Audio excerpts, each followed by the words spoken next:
September 13th. And then it was the big goodbye scene for me and Rondell. We were back in San Jose again at the bus station, standing next to the Coke machine, talking about what we were going to do. Soon as he boarded his bus, I was going to walk all the way across the city to the lighthouse. Rondell was taking the bus to Oakland, where he was going to look for his auntie and cousins. I know what I said earlier about goodbye scenes and how it's best if you can just walk away and move on, and I still believe that. But me and Rondell had entered a different category. We'd turned into almost family if you think about it, so it was different. I stood there with him until his bus came, and then we shook hands like we were two grown-ups.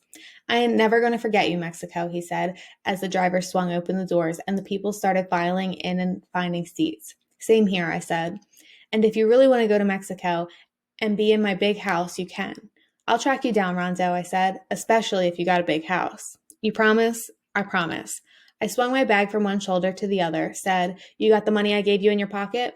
He reached his hand in his pocket, pulled his wad of bills out far enough for me to see, and then shoved it back in. "All right then, man," I said. "Take care of yourself. You too, Mexico." We were quiet for a few seconds, neither one of us knowing what else we were supposed to say. "All aboard," the bus driver called out. "You better get on," I told Rondell. And then, out of nowhere, he stepped forward and gave me the tightest hug you could possibly give another person without breaking their damn spinal cord, wrapped his big arms around me, lifted me off the ground, and squeezed to the point I couldn't even hardly breathe, my head pinned to his damn chest like I was a little kid. I thought what a crazy sight it probably was for everybody on the bus. This big black dude with a baby afro hugging some skinny half-Mexican kid with holes in his shoes and a sweatshirt. I finally wrestled myself out of his grip and told him, all right, let's not get crazy, man." He wiped a tear that was falling down his cheek, said, "You the first person who never leaved me." I shrugged and told him, "Yeah, well, it ain't nothing to cry about, man. Pull your shit together." The driver yelled out to Rondell, "Bus is leaving right now, sir." Rondell looked at him and then turned back to me. "You better get on," I said. I reached out my hand and we shook again. "You gonna be all right, Rondo?" "You too, Mexico. I know it. Maybe I'll see you in Mexico." "You better come there like you said. You promised." He wiped his face again with his sweatshirt sleeve and then spun around and climbed on the bus. He waved at me through the window as his bus pulled away. The walk back to the lighthouse. On the long walk back to the lighthouse, I thought about all the shit I'd been through since we went on the run. Mei Lee and the cave and getting chased by the cops and Mong saying I was his best friend and then going swimming and me staring through the Mexican border at the kids selling clay suns. But soon I was thinking about my brother Diego again. I thought about that look on his face, the one in the living room when we were both just happy kids still, playing around.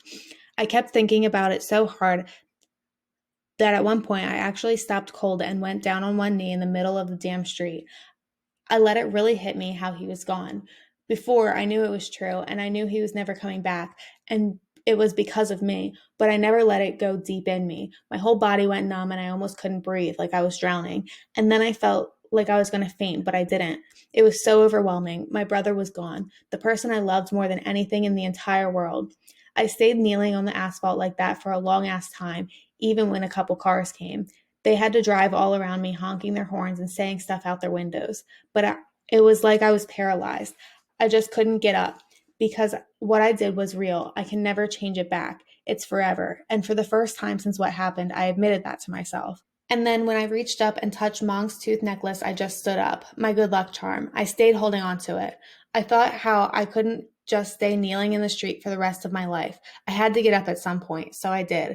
It wasn't like I was sick or anything, and it wasn't like if I stayed kneeling in the street, Diego would come back. Nothing will bring him back. So I told myself I might as well keep walking, might as well go back to the lighthouse and finish my time, might as well pay my restitution and not owe anybody anything, might as well finish this book I've been writing and give it to the counselors so they can see how I think and know about me, Mong, and Rondell. Might as well try to make good with the rest of my life, even though I'd still trade mine for Diego's any day of the week.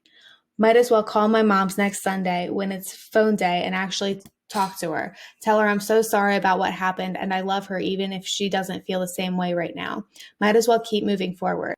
And before I knew it, I was all the way back to the lighthouse, standing in front of the door. I was knocking. Some big white dude opened it and then stood there staring at me for a while. "Who are you?" he finally said. "Don't worry about it," I said back. "Just go get Jaden."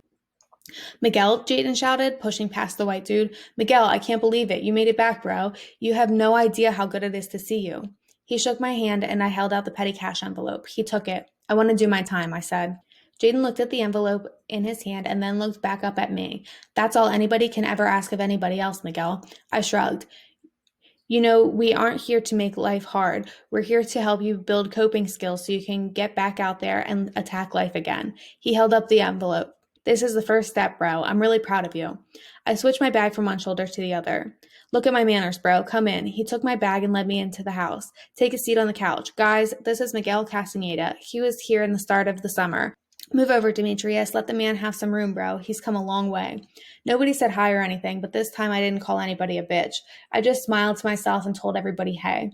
Some of them said hey back. Jaden smiled at me and set the bag on the floor by my feet. He was about to go in the office to call Lester when there was another knock on the door. That's probably him right now, Jaden said. Wait until he sees who came back. The same white kid went to the door again and pulled it open. He stood there a sec, and then he said, Who are you? Then we all heard the voice on the other side of the door, and it wasn't Lester's. Rondell Law, the voice said. Got 2 L's at the end of that first part. He pushed past the white dude and stood huge in the living room, looking all around until he found me sitting on the couch. Mexico, he said, smiling big and goofy. Rondell, I said back. He turned to Jaden, said, I came back to do my time, however much they gave me. Jaden said, Rondell Law, come over here, bro. Grab a seat next to Miguel. It's like a reunion in here. Rondell looked at him funny and said, What you mean?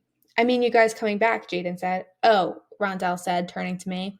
Jaden held out the cordless and said, You guys sit tight while I call Lester, all right? We're going to do everything by the book, bro. You guys made the right decision, I promise. Just sit tight and we'll handle all the technicalities involved.